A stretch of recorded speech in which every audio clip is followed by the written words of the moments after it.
Hello students, তো আমি তোমাদের অনিকেত স্যার। দেখো আজকে একটা শর্টস নিয়ে এসেছি রিজনিং এর সিটিং অ্যারেঞ্জমেন্টের।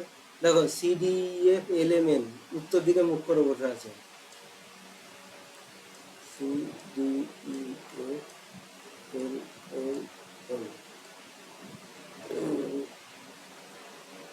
দেখো M এর ডান দিকে মাত্র D বসে আছে,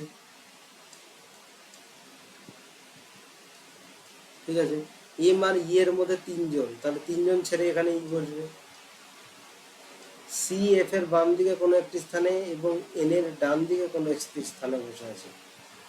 সি হলো এফ এর বাম দিকে কোনো একটি স্থানে এবং এন এর ডান দিকে, তাহলে এন এর ডান দিকে এখানে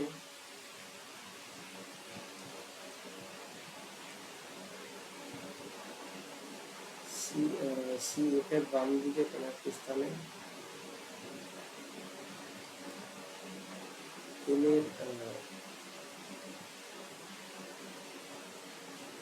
কোনো একটি স্থানে বলতে এই সমস্ত এই ব্যাপার, মানে পাশাপাশি তো আর বলে না। এবার এখানে বাকি থাকলো যে সি ডি এল, এল বাকি থাকলো এখানে, তাহলে এখানে বললো এল। তাহলে এইবারে এন আর এফ এর মধ্যে কতজন বসে আছে? তবে এন আর এফ এর মধ্যে 1 2 3 এই যে তিনজন,